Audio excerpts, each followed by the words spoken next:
Hello, good morning, everyone. Welcome to Buddhist Insights Empty Cloud. Nice to see everyone. We have Spoke here. Hello, good morning. Jay, good morning. Rick, good morning. I see other people joining us in the viewer counter. So nice to see you this morning, or wherever you may be around the world, or if you're watching this video sometime in the future. So happy that you could join us for today's combination of the two spiritual faculties of Sati and Samādhi. I've been trying to cover the 5 spiritual power, Panchindriya, right? Pancha, 5, and Indriya faculties. My first talk was on Saddha, which is faith, or we can say conviction, right? Then the second one that I did last week was Vidya. Vidya is strength or energy, and I like vigor. And then today we'll continue with the following two. I'll try to squeeze both of them in today, of Sati and Samādhi. And then we have some more hellos here from hello from John and from Amy. Hello, good morning to everyone. From Jayanta, good morning, Jayanta. Good morning to everyone. So before I start, I'll just like to pay my respects to the Buddha. Namo tase bhagavato arahato samma sambuddhase. Namo tase bhagavato arahato samma sambuddhase. Namo tase bhagavato arahato samma sambuddhase.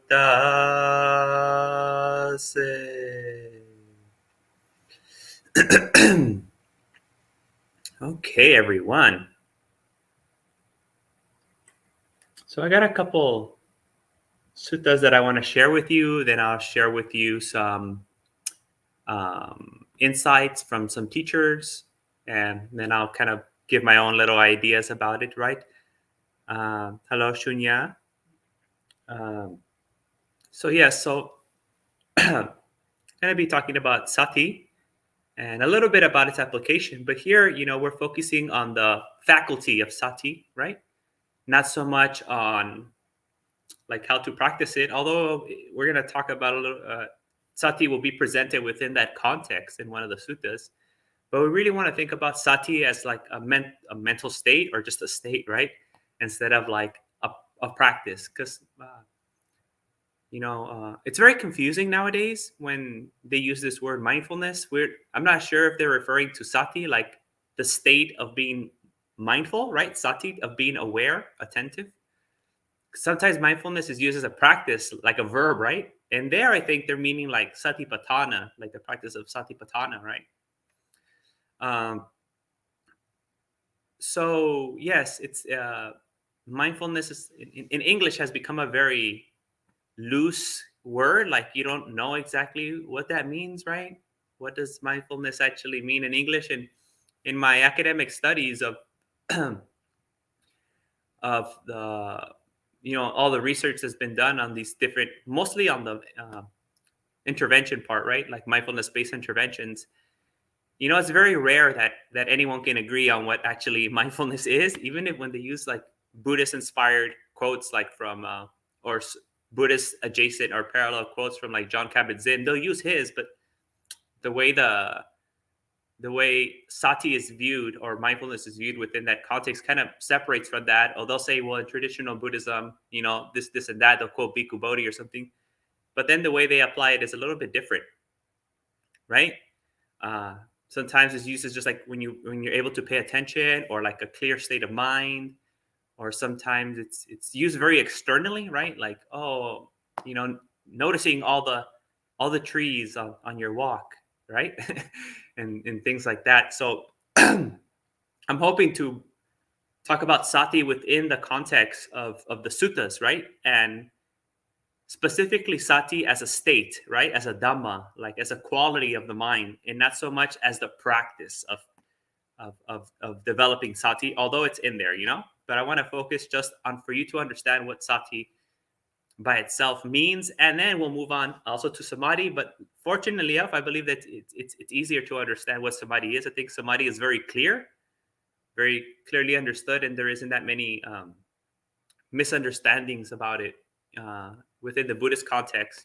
Within the Theravada Buddhist context, samadhi is a bit more clear. So we'll probably go through that really fast. Okay, everyone. So first, I want to share with you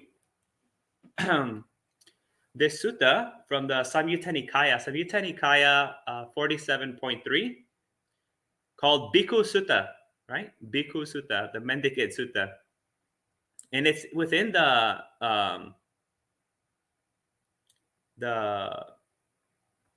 chapter, right? Of the Samyutta Nikaya, which is the Satipatthana Vagga. So it goes like this. On one occasion, the Blessed One was dwelling at Savatthi and Jeta's Grove, Anathapindika's park. Then a certain bhikkhu approached the Blessed One, paid homage to him, sat down to one side, and said to him, "Venerable Sir, it would be good if the Blessed One would teach me the Dhamma in brief, so that, having heard the Dhamma from the Blessed One, I might dwell alone, withdrawn, diligent, ardent, and resolute. It is in such a way that some foolish persons here make request of me, but when the Dhamma has been spoken to them, they think only of following me around. Let the Blessed One teach me the Dhamma in brief. Let the Fortunate One teach me the Dhamma in brief. Perhaps I may understand the meaning of the Blessed One's statement. Perhaps I may become an heir of the Blessed One's statement. Well then, bhikkhu, purify the very starting point of wholesome states." Right? Purify the very starting point of the wholesome states. And what is the starting point of the wholesome states? How do we start the path, right? Two things, very important for all of us Westerners who jump into meditation. Virtue that is well purified and view that is straight.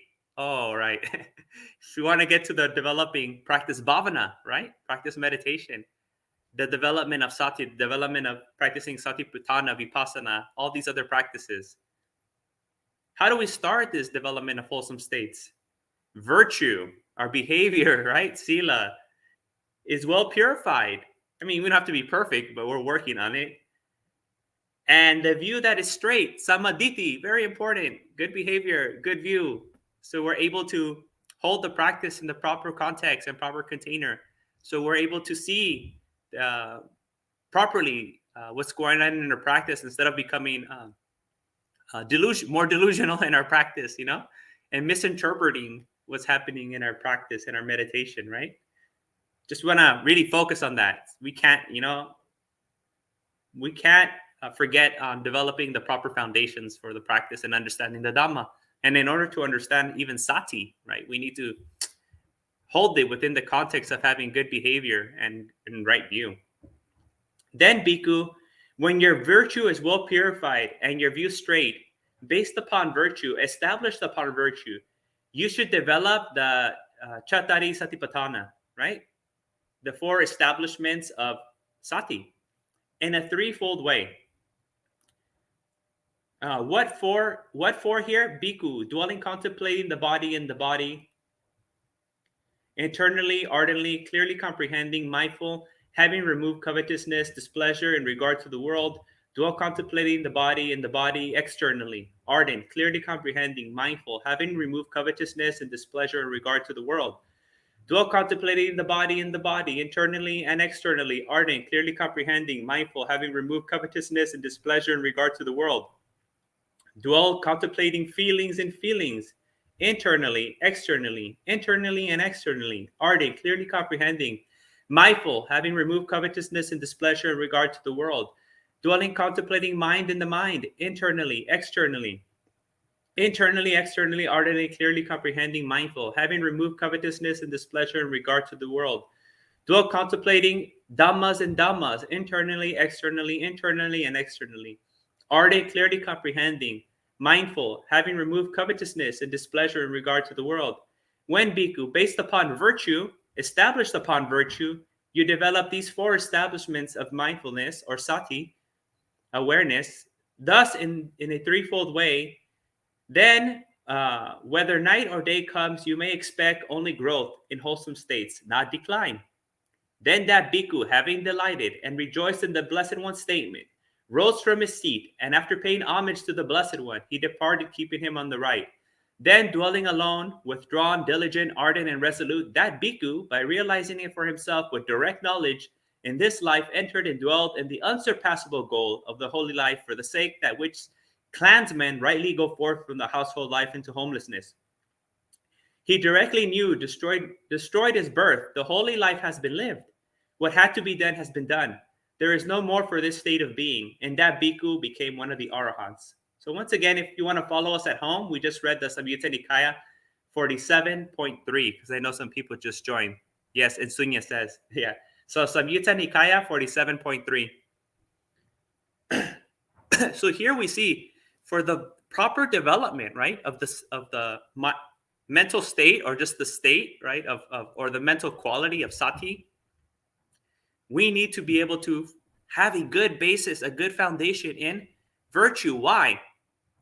Well, because being unvirtuous, killing, stealing, robbing, all these unwholesome actions and words, they obscure the mind, and sati is for the clearing up of the mind, right? So we don't want to make it more difficult on ourselves to practice, to develop sati, this clear, attentive, conscious, aware state of mind, mindful state of mind. We want to create the right conditions for the development of sati. And one of those right conditions is good behavior, sila. It's so important to sila. And within good behavior comes obviously dana. Dana is a behavior of being charitable, of being altruistic, of helping others, of giving. So to be established in good behavior means to have dana and sila, which we know the path starts with dana, sila, bhavana, right? That is the beginning of the path. Faith, virtue or behavior, right? And bhavana, cultivate, development. How to develop sati? Well, we need to be well established in good behavior, which is the dana and the sila. It's going to make it a lot easier to develop sati. And then it says samadhi, right? Samadhi is so important because there's also micha sati, right? There's not only samasati, wholesome or harmonious sati, but there's also micha sati, which is wrong, right? Or incorrect sati, the sati that is not working properly for you. So if you have wrong view, even if you develop sati, you're going to use it for bad things, right? We see how mindfulness has been appropriated, by these kind of self-help, kind of even corporate commercialization, commodification of the practice of satipatthana, of meditation, of the development of sati or mindfulness, and how it's been applied to unwholesome things, right? Or things that, are maybe not necessarily unwholesome, but are distractions in the path, right? They're not really conducing to the purification of the mind. They're leading to other things. So it's very important that we hold sati within, these two foundations, the foundation of virtue and the foundation of right view, right?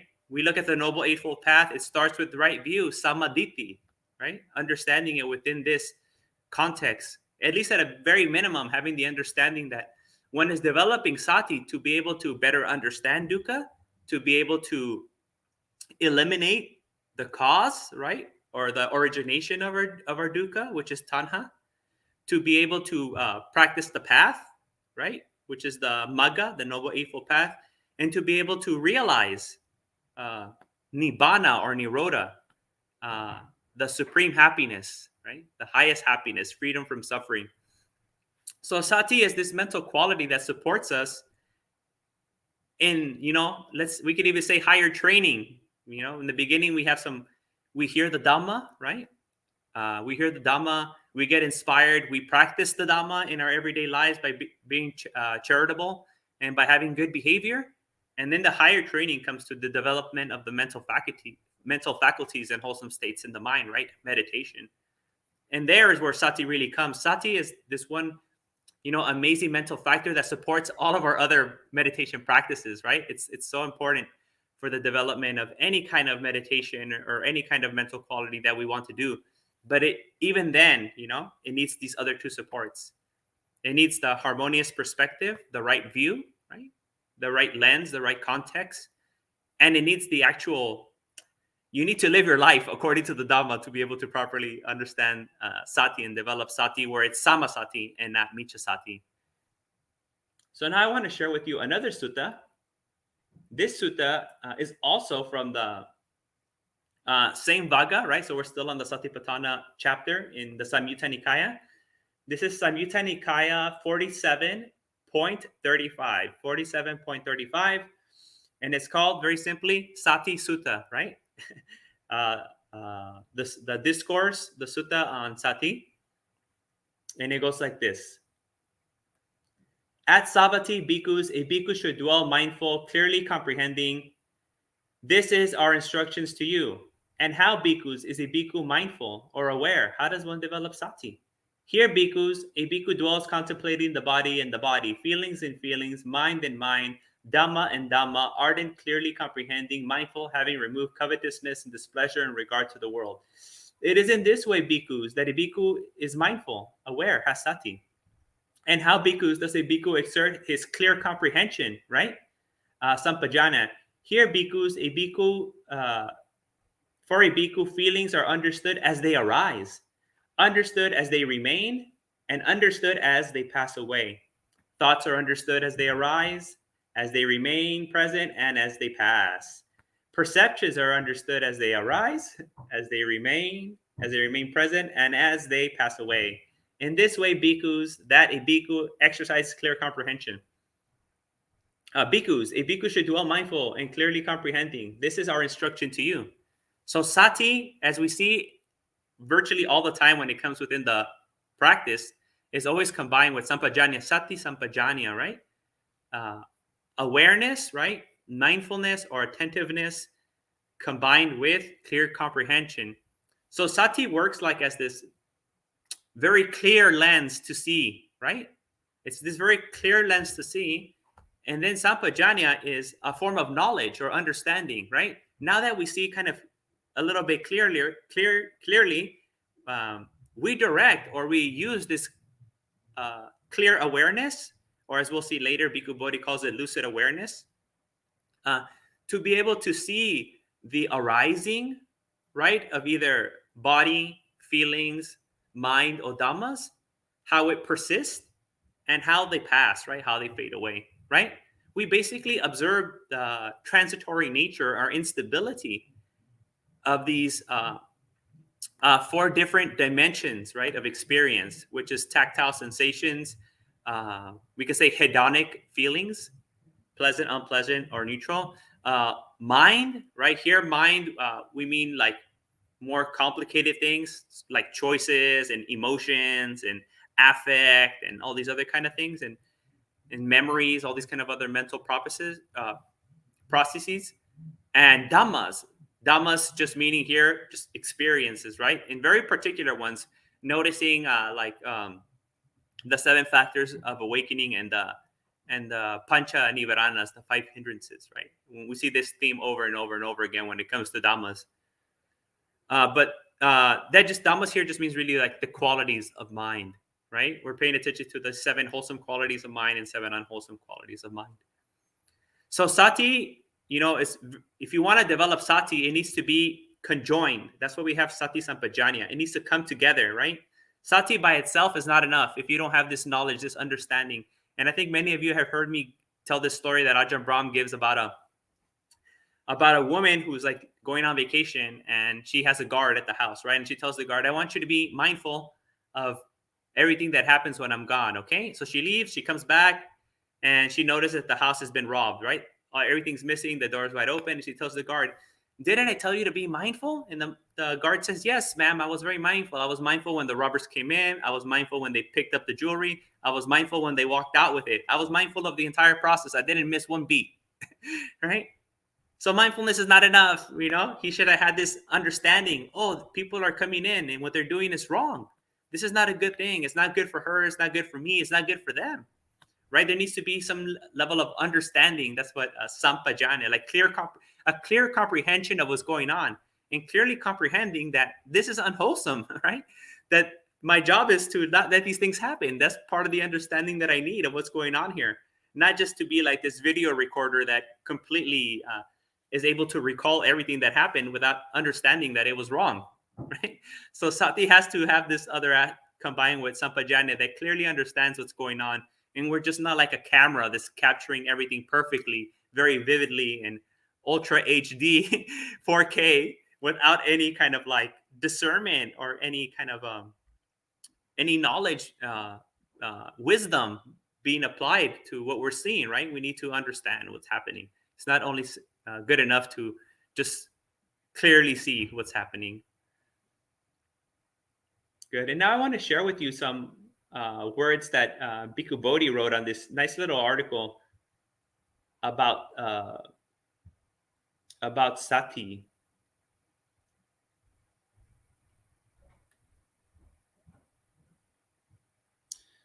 So here, let's see. Bhikkhu Bodhi says, mindfulness, sati, is the element of watchfulness, right? Like that's why we see kayanupassana, dhammanupassana, chittanupassana means to observe, right? So mindfulness or sati is the element of watchfulness, the lucid awareness, right? And that's why I think Ajahn Brahm calls it bare awareness, right? Lucid awareness of each event that presents itself on the successive occasions of experience. Very important, right? We get back to this kind of arising, persisting, and passing away, right? And how this is always happening. So successive occasions of experience, or as my teacher Bhante Puniji would say, antecedents, being aware of this antecedental concurrence. The cognitive factor is indicated by the word sampajano, clearly comprehending. Here we go again, right? And an adjective related to the noun sampajana, clear comprehension. I'll go a little bit down on his essay here. The two terms sato and sampajano often occur in proximity, implying a close affinity between their respective nouns. Sati or mindfulness and sampajana or clear comprehension. To distinguish the two, I would describe lucid awareness or mindfulness as lucid awareness of the phenomenal field, right? Of experience. Phenomenal just means experience.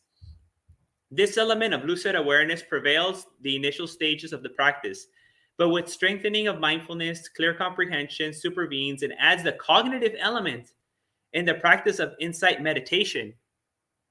Very important. The meditator clearly comprehends the nature and qualities of arising phenomena and relates them to the framework defined by the parameters of the Dhamma. That's why we need right view, right? So important. The teachings as an organic whole. The expression of clear comprehension does suggest that the meditator not only observes Dhamma, but interprets the presentational field in which that set arises, that set arisen phenomena in a meaningful way. As the practice advances, clear comprehension takes an increasingly more important role, eventually evolving into direct insight, vipassana, right? Clearly observing. And wisdom, panya, like super knowledge, right? Really good understanding. I love this. It's so clear, Bhikkhu Bodhi's words on what is how sati is, what sati is, and how it works within the context, of our practice and what's the purpose for. So I want to continue on this next little part where he says the meaning of sati. A problem in hermeneutics with intimate bearings on the actual practice of meditation concerns the exact meaning of the word sati, both in general and in relationship to Buddhist contemplative activity. We take the rendering mindfulness so much for granted that we rarely inquire in the precise nature of the English term, let alone the meaning of the original Pali word it represents, and the adequacy of the former as a rendering of the latter. The word mindfulness is in itself so vague, as I said in the beginning, and elastic that it serves almost as a cipher into which we can read virtually anything we want. Hence, we seldom recognize that the word has chosen as a rendering for sati at a particular point in time, after other terms had been tried and found inadequate. In the Indian psychology, apart from Buddhism, the word smriti, the Sanskrit equivalent of the Pali sati, normally means memory. Thus, Monier Williams, in his Sanskrit English dictionary, defines smriti as remembrance, reminiscence, thinking of or upon, calling to mind, memory. The Buddha's discourses too still preserve this meaning in certain contexts, as we will see. But we should not give this excessive importance, right? We shouldn't be so strict with the etymology of the word.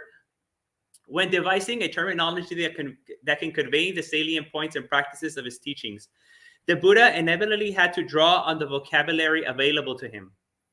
To designate the practice that became the main pillar of his meditative system, he chose the word sati, but here sati no longer means memory. Rather, the Buddha assigned the word a new meaning, consonant with his own system of psychology and meditation. Thus, it would be a fundamental mistake to insist on reading the old meaning of memory into the new context. So, when Sanskrit came about, and then later when Pali came about, there's like 1,000 years or more difference, right? So there's a huge gap. If we look at just Victorian English, right, and how we use English now, it's like completely different. You can tell the difference. So we can't expect, the Sanskrit meaning or literal etymological meaning of smriti to hold that same meaning like hundreds of years later during the time of the Buddha. And the Buddha is infamous for like reinterpreting or redefining certain words, right? Or practices, as we see in the Sigalovada Sutta, when the young Brahmin is bowing to the gods of the six directions, right? Literally bowing in each direction. And the Buddha goes, let me show you another way to bow to the gods of the six directions, right? Taking care of your parents and parents taking care of your children. That's one direction, right? Paying respects and listening to your teachers and teachers taking care of their students. That's another direction, right? So we have this idea of the gods of the six directions, and the Buddha completely redefines what this practice means, right? What the directions mean and how to go about it. So we can see this constant theme of Buddha using the words that are there, right? And kind of building upon them, or sometimes even like turning them upside down. Like, what is a Brahmin, right? A Brahmin meant that you're born within a certain caste from a certain lineage. And the Buddha says, no, a Brahmin is known by his actions, right? One is not born a Brahmin. One is a Brahmin by their deeds. So we have to be aware of this, kind of how the Buddha uses the vocabulary of the time, right? And redefines it, or adds deeper levels, or makes it wider, right? Expands the category to include more things within that terminology.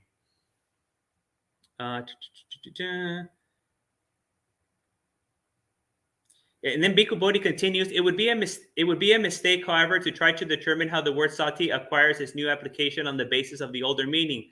Unfortunately for us, the Nikayas or early discourses collections do not formally define sati in the clear expositionary manner that we may be accustomed to finding in modern textbooks, right? So the Buddha wasn't a philosopher in the sense that he was writing a treatise, right? He was not like Hume or Descartes, right? Or any of these other kind of modern philosophers. I mean, within this kind of long time span, we consider them modern. He was just talking to people. He was sharing his Dhamma. He was sharing his experience, the Buddha Dhamma, the Buddha's own experience, right? He wasn't planning to make all these documents. At the end, he was just like, oh, you can call this teaching this and that. It was an oral tradition, right? It was a very organic teaching. Kind of on the spot, he was kind of, how we have stand-up comics. He was like a stand-up spiritual teacher. When someone would present some question or some dilemma to him, and he would, give an answer to that particular problem at that particular time. Although the message does carry on and we can learn stuff, even though that teaching wasn't specifically directed to us, we're lucky that the Dhamma is timeless. So we can still pick things out from it and learn. But we have to understand that the Buddha was talking to people at that time, to a particular group of people. And that particular lesson was for that person. And that's why that person wakes up, right? That person becomes a stream enterer or an arahant when they hear that lesson most of the time. And we don't, right? Because the Buddha knew the state of mind of that being and was able to teach according to the personality, to the inclination of that being's mind. So that's another important thing to understand when we look at the suttas and we try to understand sati. We need to understand the historical context, right? And who are the characters, right? Who is this directed towards a lot of the time?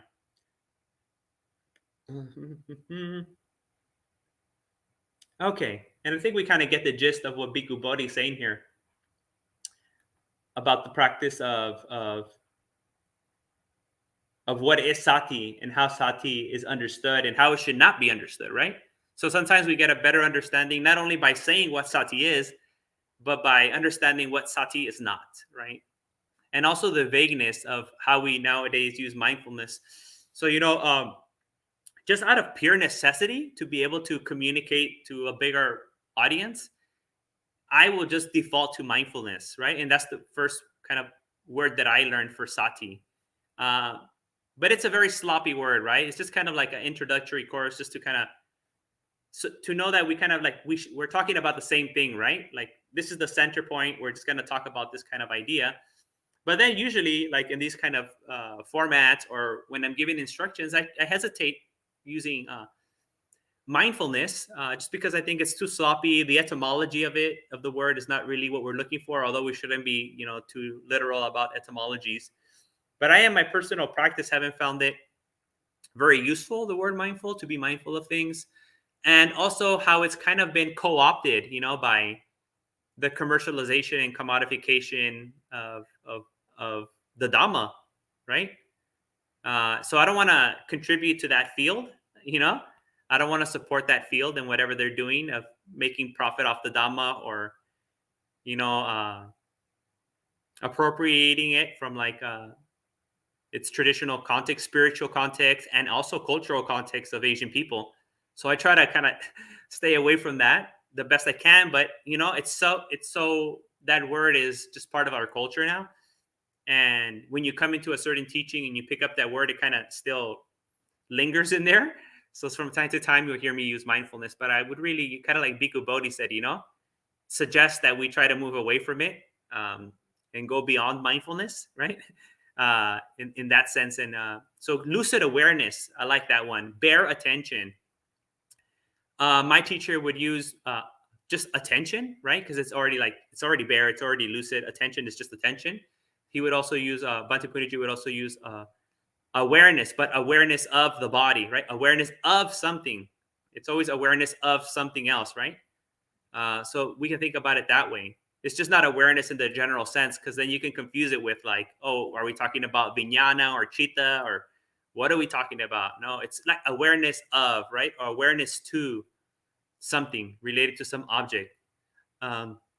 So yes, I mean, that's all. This kind of like just I could talk about sati forever. And then we have great scholars like Bhante Sanāthavihāri who've written, I lost count of how many books, and I've read most of them on Satipatthana and Sati. If you want to take a deeper dive, you please look into what, Bhikkhu Bodhi has written, Bhikkhu Analayo, Ajahn Thanisaro.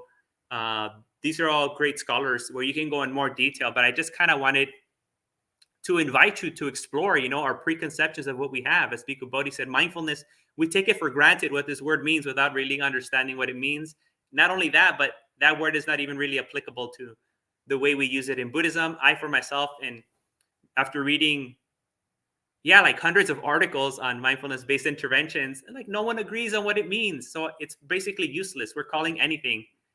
We're using mindfulness for anything. So it loses its meaning, right? If I start using the word cat for a dog, and cat for a car, and cat for a hamburger, then no one really knows what cat means. Like cat becomes too vague. So we have to kind of throw it away. So this is kind of just like me presenting what's going on, and to invite you to investigate, read the suttas, talk to learned teachers, and kind of find out more for yourself. And so that's what I'm hoping. And I'm going to move on to Samadhi and try to crunch it into the next 30 minutes. But before that, I see a question here by Sud. Dear Bhante, can I assume Sati Sampajanya, being aware of Dhamma in every situation? Dear Bhante, can I assume Sati Sampajanya equals, I didn't see that, being aware.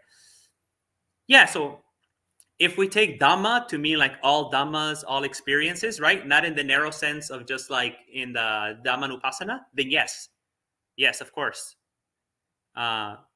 Just as long as within Dhamma we include Kaya, we include Vedana, we include Chitta, right? We include everything, right? All Sabbe Dhamma Anatta. All Dhammas are impersonal, right? If you understand that all dhammas are impersonal, then yes, within that context, yes. But I just want to be very clear. Let's not limit it to the fourth foundation of mindfulness, only there. But in the general sense of all dhammas, everything's a dhamma, right? In that sense, yes, you are correct, Sud.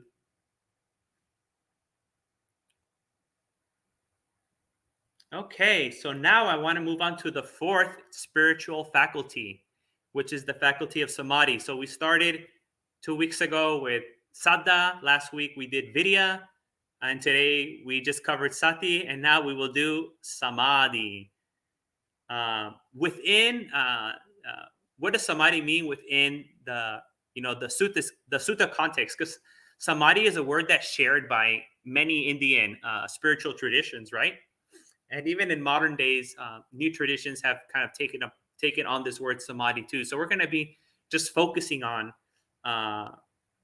the understanding of this word, which I feel is very clear. Actually, it's going to be a lot easier to understand than sati. So I just want to share with you 2 suttas that talk about samadhi, and then I'll give you like a very easy version that I have found for myself to how to hold samadhi. So this time we're moving to the Anguttara Nikaya. These 2 next suttas are going to be in the Anguttara Nikaya, okay? So we're in the Anguttara Nikaya and we're in the Book of Fives. So that means we're Anguttara Nikaya 5.27. 5.27 Anguttara Nikaya. And we're in the Samadhi Sutta.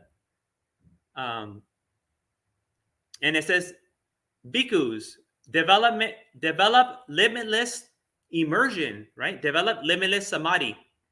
Alert and mindful. When you develop limitless samadhi, alert and mindful, 5 knowledges arise for you personally. What 5? This samadhi is blissful now. Oh, I love happiness. I love feeling good.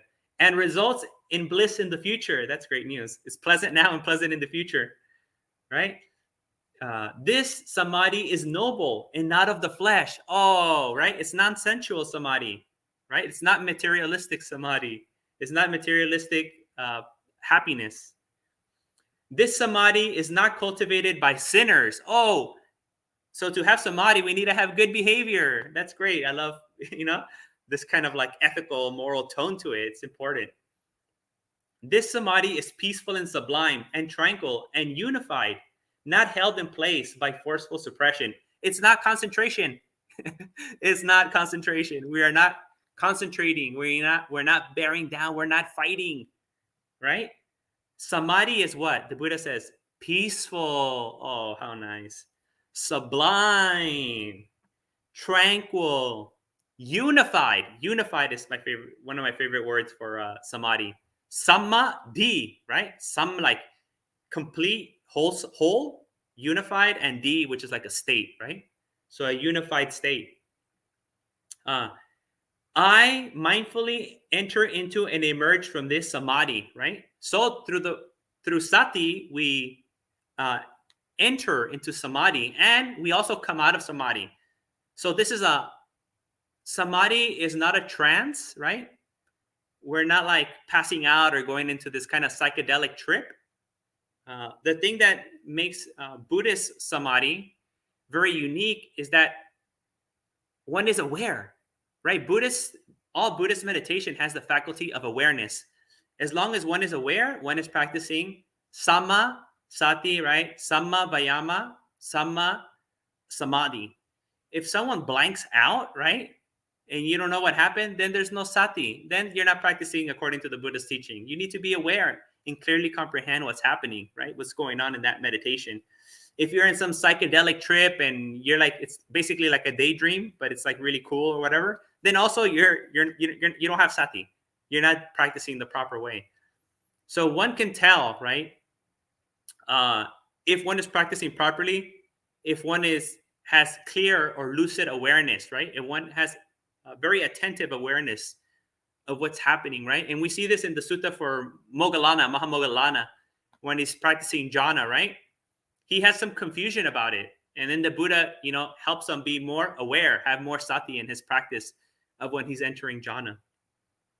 And then the last line of this Samadhi Sutta goes, develop limitless samadhi, alert and mindful. When you develop limitless samadhi, alert and mindful, these 5 knowledges arise for you personally, right?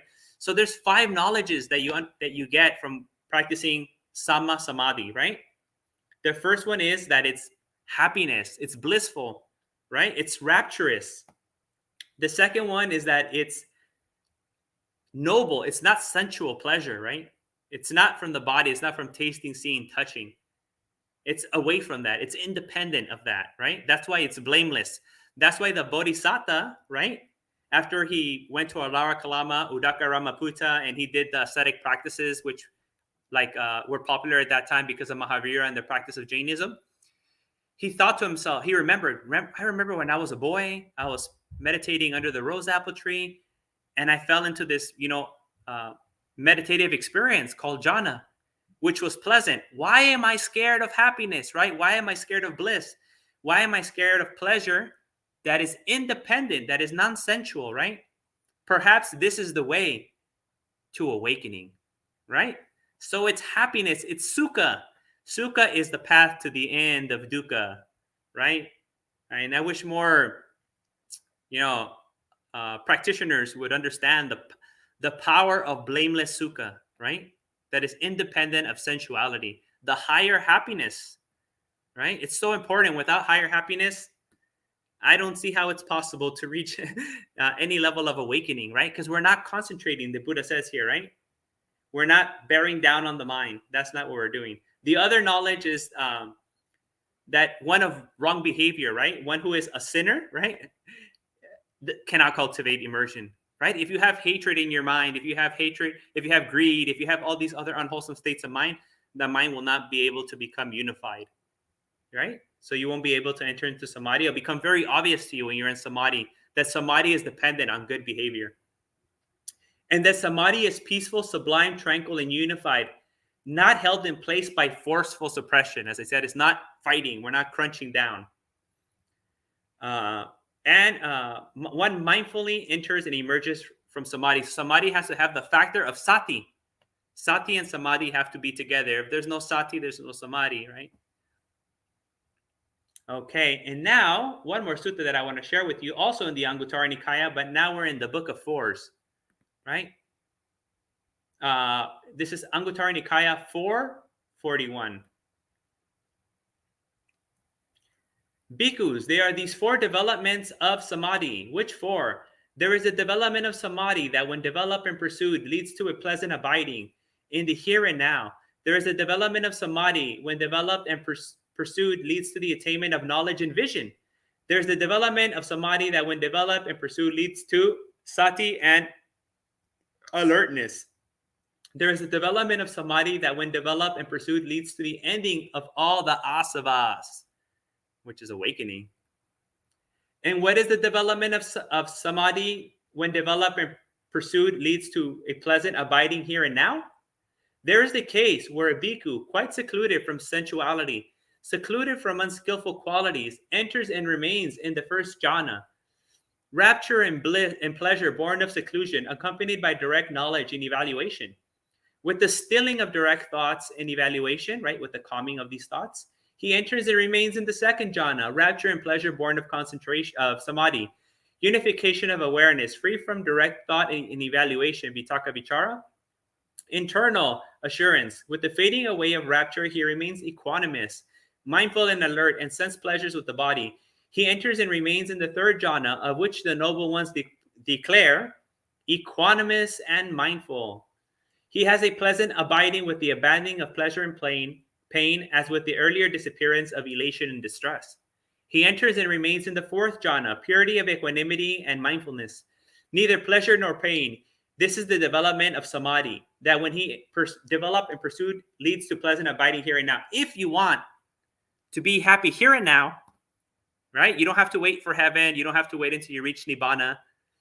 If you want a blameless, happy, pure kind of being in this moment, jhana. Jhana is the way to do that, right? The Buddha said, why was I scared of this pleasure if it has nothing to do with the senses? Perhaps this is the way to awakening, right? And we even see the Buddha and many of the arahants practicing jhana even when they're already awakened, right? Why? Because they say this is just a more comfortable, a more subtle way of being. So even if it was good enough for the arahants to become arahants, and good enough for the arahants to continue practicing once they were already arahants, right? And good enough for the bodhisattva who had practiced many lives to reach awakening, then, there's something really important here that we shouldn't dismiss. And who doesn't want to be happy here and now, right? It always seems like all these projects are so far away. So let's do something to be peaceful, to be happy, to be wholesome, to be harmonious right in this moment. And the next one, and what is the development of samadhi that when developed and pursued leads to the attainment of knowledge and vision? There is the case where a bhikkhu attends to the perception of light and is resolved in the perception of daytime. At any hour of the day, for him, is the same as night. Night is the same as day. By means of awareness, open and unhampered, he develops a brightened mind. That's the key thing here.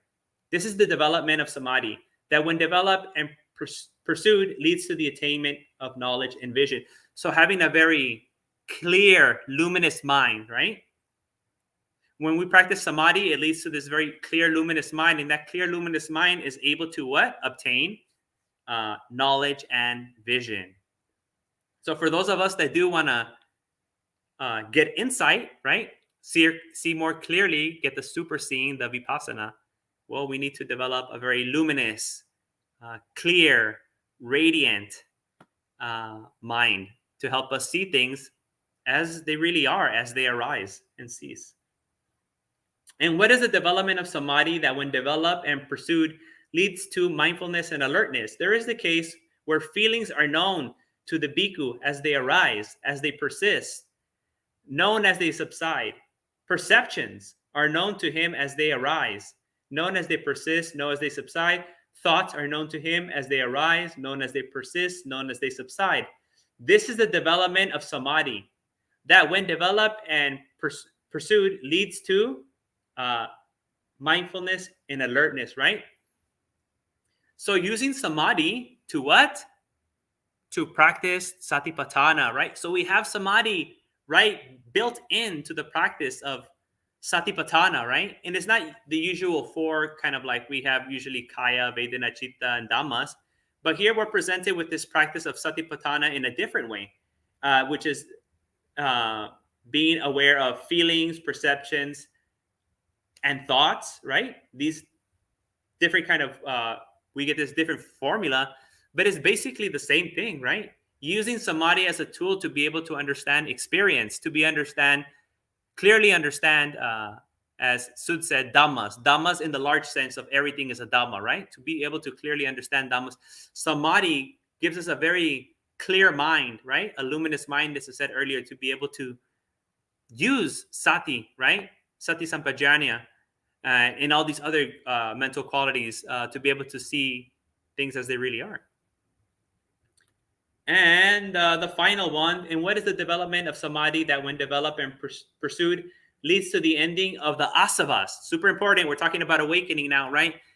The bodhisattva under the Bodhi tree gained 3 knowledges, right?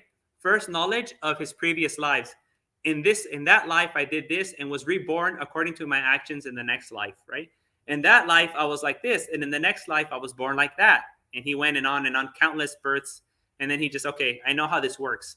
I know how actions lead to results, right? Kamma vipaka, kamma pala. He understood that for himself. Then he directed his knowledge to the passing away and arising of beings due to their actions, due to their kamma, due to their chetana, right?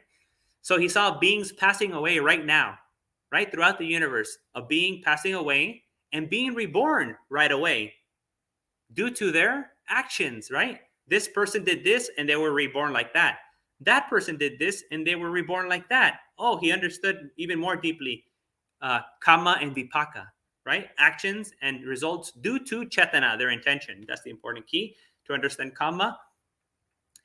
And then he directed his knowledge, right, to like what's causing beings to act out of ignorance, right? What's causing this perpetual cycle of suffering, of dukkha? It's the asavas, right? So samadhi supports us in being able to see these asavas, right, and to eliminate them. And then here the Buddha says in the last part, And what is the development of samadhi that when developed and pursued leads to the ending of the asavas? There is the case where a bhikkhu remains focused on arising and fading away with reference to the 5 clinging aggregates, right? The panchakanda. Such is form. I like to use like image or like a dhamma, an experience. Such is origination, such as it's passing away. Such is feeling, vedana, its origination, it's passing away. Such is sanya, its origination, it's passing away. Such is sankhara, such is origination and passing away. Such is vijnana, such is origination, such is passing away. This is the development of samadhi that when developed and pursued leads to the ending of the asavas. These are the 4 developments of samadhi. So important, right? So if we look at the Dhammacakkappavattana Sutta, when the Buddha explains, what is dukkha, right? And there's a little line that says that being attached, upadana, right? Upadana, panchakanda upadana.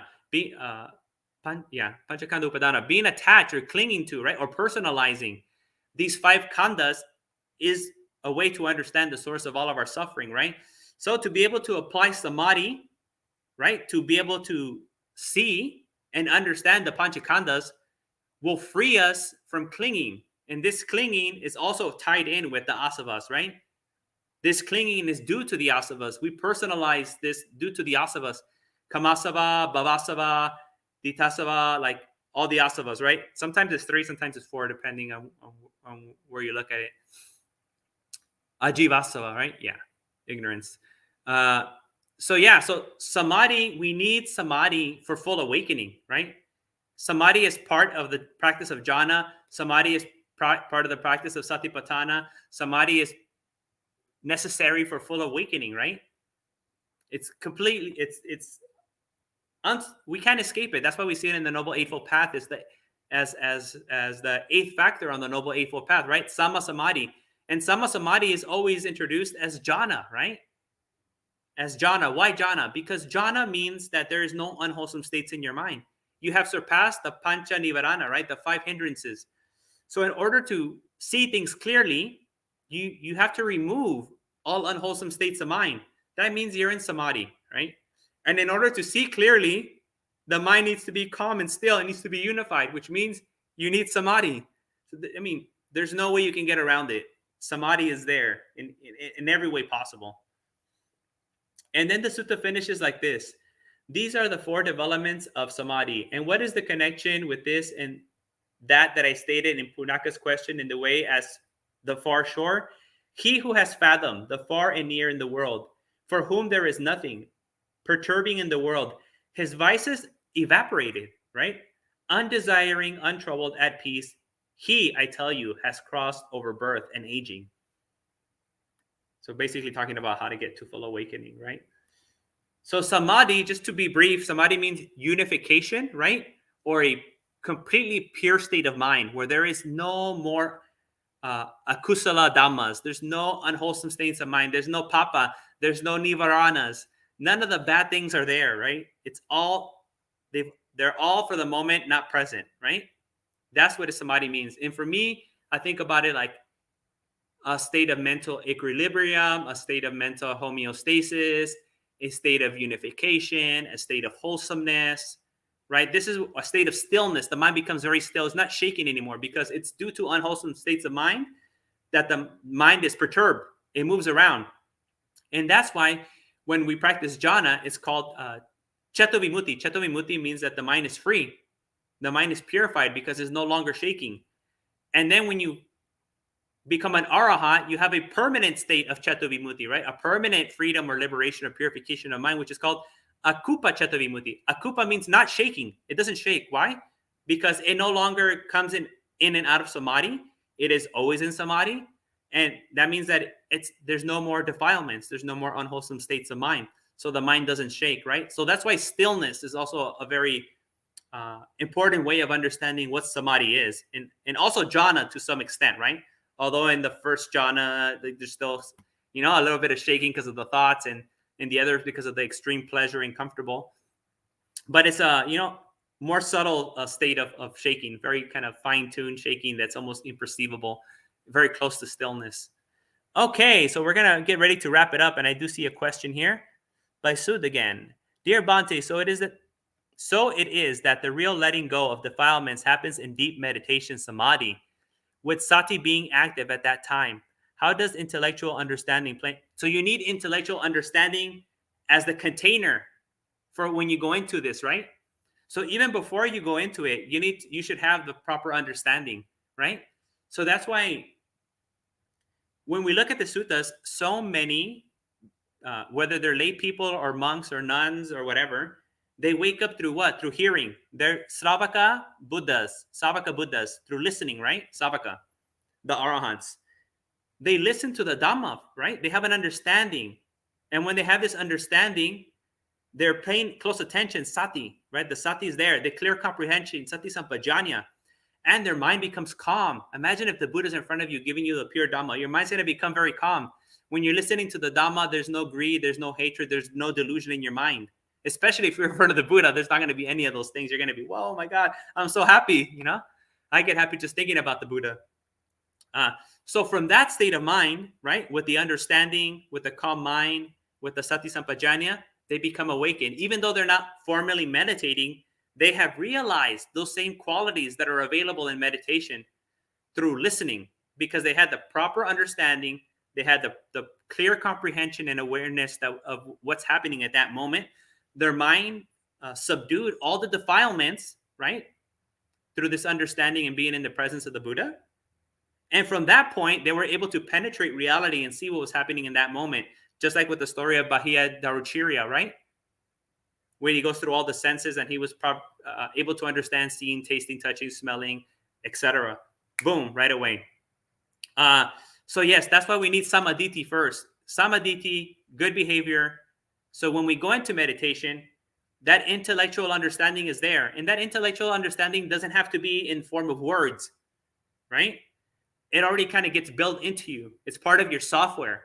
So when that experience arises, you can recognize it for what it is because it's already built into you. Like when I'm speaking right now, it's not like when I speak in Hindi. When I speak in Hindi, I need to think intellectually. What is this word to be able to speak in Hindi? But in English, all that intellectual understanding, it's already implicit. Like I already have it. It's instinctual. So I don't need to go through it. So I can just speak right now very clearly without having to intellectually think about what I'm going to say before I say it. But in Hindi, I can't do that. So in the same way, when we understand the Dhamma, it becomes natural, instinctual, right? Embedded into us. So when I hear a word in English, I don't have to think about it. I just know it already, right? So that's how the Dhamma is. That's how the intellect, pays off. The intellectual understanding and studying of the Dhamma pays off in meditation, right? It just becomes like that. You're able to recognize it in the same way that you can recognize most words that you already know in your native language. And Luisa says, Bhante, you will be missed. Oh, thank you so much for the kind words. P. Gurle Segrio, Upasika Metika, says, thank you. Ronald says, Namo Amitabha. Hello. Yes. And yeah, I mean, thank you. I think you guys are wrapping it up for me, so I don't have to go any further. So yeah, this is my last in-person live stream here at Empty Cloud Buddhist Insights. And it's been so nice to spend the last close to 4 months. I got here at the last week of June. So it's been so nice to be part of this community in person.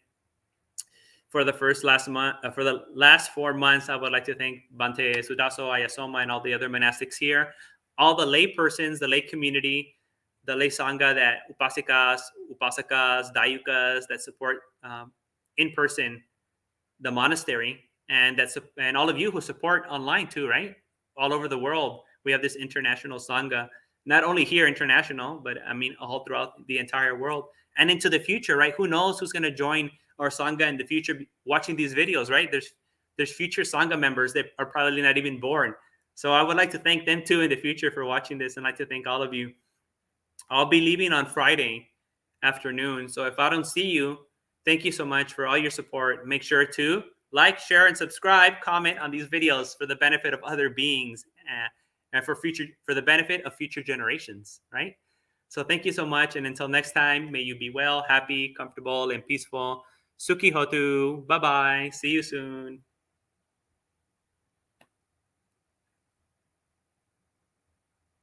Oh, I'm going back home. I'm going to LA, everyone. Sorry.